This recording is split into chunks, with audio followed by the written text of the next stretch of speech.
हम आपको एक्सप्लेन करेंगे किस तरह जो है ना आप लाइफ साइकिल रूल्स को यूज़ कर सकते हैं कि जो मिसाल के तौर पे फाइल्स वगैरह आपकी एक्सेस नहीं हो रही या बकेट्स वगैरह एक्सेस नहीं हो रहे, उसे किस तरह जो है ना एक सिंपल क्लास से जो है दूसरी क्लास में शिफ्ट कर सकते हैं ताकि जिससे आप कॉस्ट भी बचा सके और लेस जो है ना यानी कि जो फीचर्स की ज़रूरत नहीं उनको कम यूज़ करें।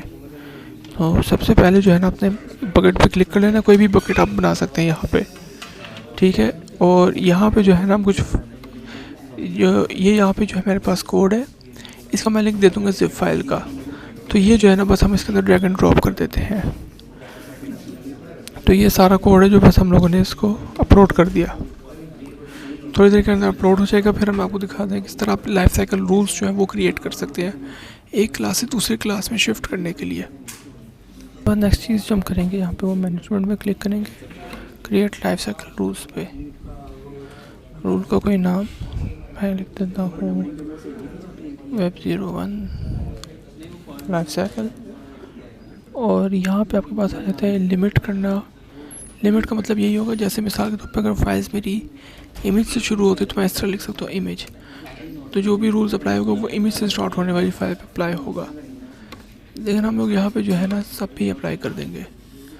अब यहाँ पे जो सेकंड चीज़ आ जाती है ना, यहाँ पे जो सिंपल मैं दिखाना चाहता हूँ ये है कि जब भी लाइफ साइकिल रूल्स अप्लाई हो तो लाइफ साइकिल किस पे अप्लाई होने चाहिए, जो करंट वर्जन है, करंट वर्जन यानी कि जो हमने नई फाइल्स ऐड की उन पे, या फिर जो हमारा अब तक लेटेस्ट चल रहा है यानी जो पुराना भी है उस पर। यानी अब अगर मैं जो फाइल अपलोड करूँगा वो होगा करंट वर्जन, लेकिन जो उससे पहले की फाइल्स होंगी यानी जो अभी हैं उन पे अप्लाई नहीं होगा। और अगर मैं लिखता हूँ ट्रांजिशन नॉन करंट तो उन पे भी अप्लाई हो जाएगा। ये दो चीज़ें सेलेक्ट कर ली तो नेक्स्ट चीज़ जो हम करेंगे वो होगी कि यहाँ पे जो है हम चीज़ों को सिलेक्ट करेंगे कि मिसाल के तौर पे जो ऑब्जेक्ट है, अगर आपको ऑब्जेक्ट की नहीं समझ आई वो भी मैं आपको समझा देता हूँ।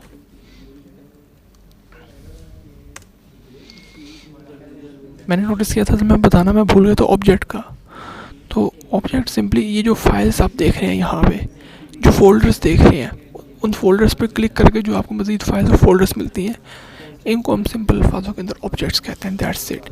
तो मिसाल के तौर पर कोई भी ऑब्जेक्ट मैं डिलीट करता हूँ, कोई भी ऑब्जेक्ट मैं ऐड करता हूँ तो उसी को हम लोग करंट और ओल्डर का नाम दे रहे थे यहाँ पे। अभी मैं मिसाल के तौर पर जब ये रूल रिलीज़ होगा, जब ये रूल रिलीज़ होगा तो इसमें जितने भी अभी ऑब्जेक्ट्स हैं वो सारे नॉन करंट हैं।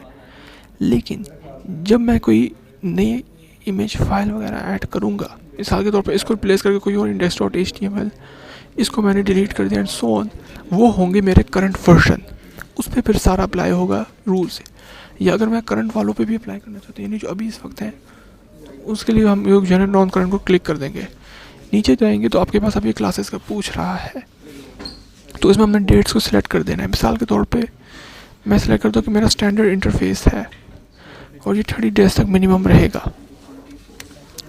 उसके बाद मैं एक और ट्रांजेक्शन लगाता हूँ कि मान लीजिए कि 30 दिन गुजरने के बाद मान लीजिए कि अगर वो फाइल रहती है वहाँ पे 30 दिन तक नहीं यूज़ होती तो उसको जो है ना इंटेलिजेंट टेयरिंग में ले आओ। ठीक है, जब ऑब्जेक्ट को गुजरे हुए इसको जो है थोड़ी देर रिमूव कर लेते हैं, ठीक है, क्योंकि हमारा बायस डिफ़ॉल्ट स्टैंडर्ड पे ही होगा। मैं चाहता हूँ यानी कि जब 40 दिन गुजर जाए या 30 दिन मान लेते हैं, 30 दिन गुजर जाए तो फिर मैं चाहता हूँ कि उसको जो है ना OneZone IA में ट्रांसफ़र कर दिया जाए और ये 40 दिन तक रहेगा। यानी कि जो ऑब्जेक्ट्स जो है ना 30 दिन इंटेलिजेंट टियरिंग के अंदर रहे और 10 डेज़ और, तो वो आ जाएगा OneZone के अंदर। फिर मैं कहता हूँ कि ठीक है, अब अगर जो ऑब्जेक्ट्स हैं, अगर मैं 60 बस वेटली 30 मोर देन, अब यहाँ पे हिसाब यह है कि मिसाल के तौर पे अब जो ऑब्जेक्ट्स हैं उन्होंने इंटेलिजेंट टियरिंग भी गुजार ली, उन्होंने OneZone IA भी गुजार ली, तो अगर वो 60 डेज़ मज़ीद जो है ना इस तरह रहते हैं ना तो फिर ग्लेशियर फ्लेक्सिबिलिटी में चले जाएंगे। यानी सिंपल इसका यही मतलब है कि यानी वो 70 दिन तक यूज़ नहीं हुए, उसके बाद मान लीजिए कि वो 60 डेज़ उधर गुजारते हैं तो फिर वो 120 डेज़ डीप ग्लेशियर आर्काइव में उसके सारी, क्योंकि ये आपकी लास्ट क्लास थी। यानी ये चीज़ शो करती है कि अगर कंटिन्यूसली नहीं यूज़ होता इंटेलिजेंट टियरिंग, नहीं यूज़ होता OneZone, नहीं यूज़ होता ग्लेशियर। इसी तरह हम इसमें आ जाते हैं, इसमें मैंने कर लिया 30।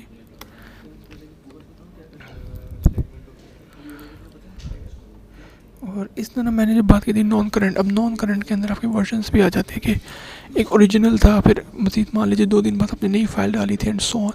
तो वो यही पूछता है कि 1 से 100 का मतलब होगा सारी फाइल्स, और 1 का मतलब होगा कि लास्ट, और सेकंड लास्ट, इस तरह जो है यानी काम करेगा। और यही सब हमने कर देना है। ये है नॉन करंट के लिए, यानी नॉन करंट जिसके अभी हम बात कर रहे थे यहाँ पे, जो अभी बन चुकी हैं पहले से। इसको रिमूव कर लेते हैं। कोई भी रैंडम डेज आप लगा सकते हैं।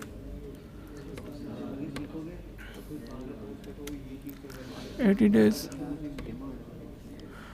और इसमें मैं लगा सकता हूँ 160 डेज।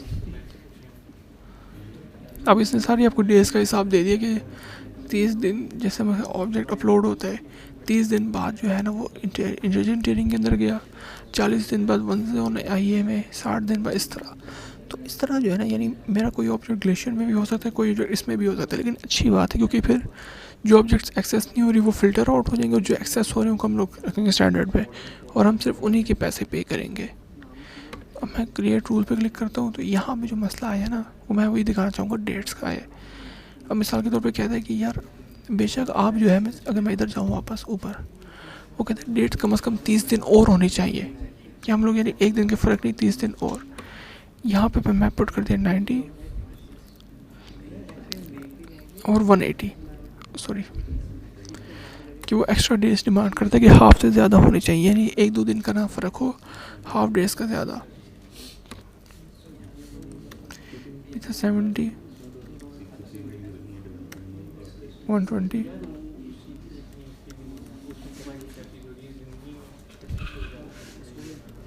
और यहाँ पे 200,